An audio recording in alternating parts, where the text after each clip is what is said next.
quais são as chances reais, na verdade, que vocês enxergam dessa PEC Dessa evoluir, aprovação. né? Se tem um apoio que vocês precisam, o que a gente precisa para ajudar o Banco Central a evoluir com essa PEC? No meio do ano passado, ela saiu de pauta lá da Comissão de Constituição e Justiça, um pouco porque o governo se sentia desconfortável com alguns pontos específicos, né, da PEC. Então, o senador Jacques Wagner, que é líder do governo, falou, a gente concorda com a autonomia do Banco Central, concorda que vocês tenham uma natureza especial, que os servidores sejam contratados seletistas, mas tem algumas coisas, umas questões que a gente queria debater melhor. Antes, a redação é transformar o Banco Central em empresa pública, e isso depois foi alterado para atender essa demanda do governo, né? Eu acho que se optou, acho que o senador, né, o Vanderlan Cardoso, quem fez a PEC originalmente, pensou em empresa pública que você facilita. Quando você cria uma figura jurídica que já existe, você atrai toda a legislação dela e aí você poderia, no infraconstitucional, excepcionar aquilo que não seria aplicável ao Banco Central. Então, você atrai a lei das estatais e excepcionar. Mas aí isso causou desconforto, então criaram uma figura jurídica nova, né, específica para o Banco Central, que é mais condizente com o que a gente vê no resto do mundo. O Banco Central é um bicho estranho, normalmente a corporação financeira, assim que chama, no resto do mundo, enfim. Então, a PEC traz essa transformação. De lá para cá, então, teve audiência pública, como eu falei, várias emendas que foram apresentadas, então a questão de servidor público ficou mais amarrada, algumas questões desse papel do CMN também foi reforçado.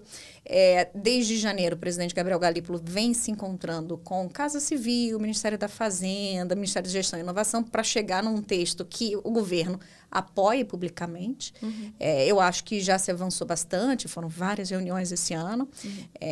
E aí a gente já teve declaração de senadores que antes eram super contrários, como o Rogério Carvalho. A gente já teve declaração da Haddad, da Simone Tebet, né, também reconhecendo a importância da autonomia. Eu acho que a pauta avançou bastante. Em maio, o presidente Gabriel Galípolo se encontrou com o relator, o autor e o presidente da CCJ. Então, são senadores Plínio Valério, Vanderlan Cardoso e Otto Alencar, para que a pauta destravasse e começasse a andar.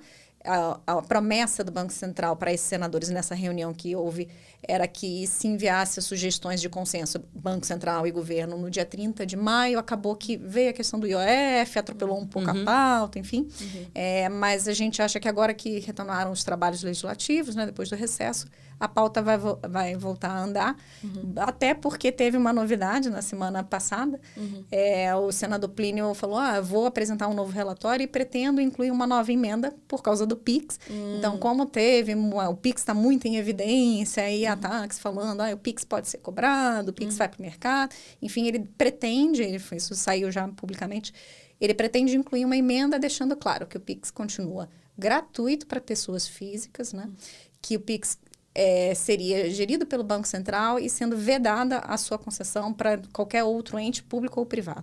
Então, ele ficaria a cargo do Banco Central e garantida a gratuidade. Então, até agora o pessoal está brincando, é a PEC do PIX, né?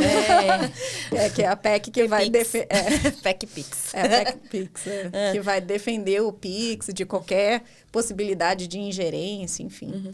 Então, talvez o receio, né, dos governos seja mais esse objetivo social que o Banco Central tem, que obviamente não vai acabar, ele tendo autonomia ou não. Acho que a ideia do Banco Central sempre vai ser em prol da sociedade, porque se tem esse receio do PIX virar monetizado, nunca foi o propósito do PIX, né? Eu acho que... Mas quando você fala de uma autonomia para se tornar uma empresa privada, né, uma entidade privada, pode dar a entender que tenha talvez um viés mais... Tá bom, então vou monetizar bastante para ter rentabilidade, mas acho que não é esse o objetivo. Acho né? que a inclusão dessa disposição deixa muita gente... a questão do PIX, acho que todo mundo fala... sai qualquer notícia de PIX, alguém fala, então vai ser taxado, né? De repente, isso não tem nada a ver, e estão falando de taxação. Então, acho que talvez ajude até para essa fala, né, constante que tem, né, de que PIX vai ser taxado para pessoa física, que não é o caso, e aí você deixa isso mais certo, né? E acho que vem também agora, né, recente, essa questão norte-americana, de questão do PIX. Acho que isso também deve ter motivado alguma né, Acelerar, alguma movimentação, né? ali para poder deixar ali claro também que essas questões externas também não podem chegar no nosso querido Pix. Exatamente. Eu acho que isso acabou acelerando, acabou ajudando, assim, porque o relator sentiu a necessidade de incluir essa emenda.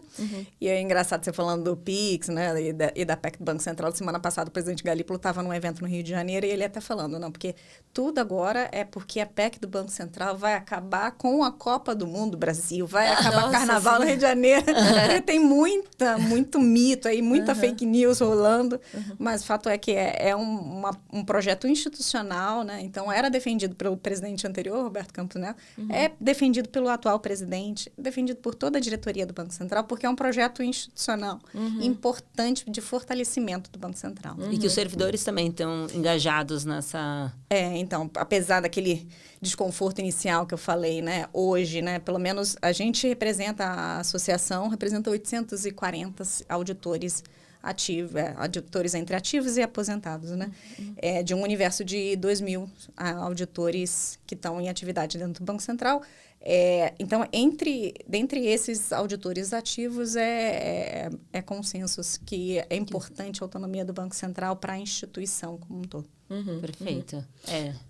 Não, a gente precisa evoluir nisso. Então, os próximos passos, a gente não tem ainda como prever ao certo, mas a ideia, a expectativa de vocês é que esse projeto, ele evolua. Volte a caminhar, né? Depois dessas... Mas agora, porque assim, eu fico pensando, ano que vem, ano de eleições. Aí tudo fica aí mais muda, lento e tal. Então, a gente, se tem uma chance, essa chance tem que acontecer agora nesse segundo semestre, o mais rápido possível. Enfim, e vocês acham que isso é possível, é factível? Sim, eu acho que é possível. A gente vinha muito conversando com a diretoria colegiada do banco, falando, é preciso chegar a esse consenso o quanto antes, porque a gente tem uma janela de oportunidade muito apertada. Então, a gente tem esses 6 meses porque a gente entende dessa forma.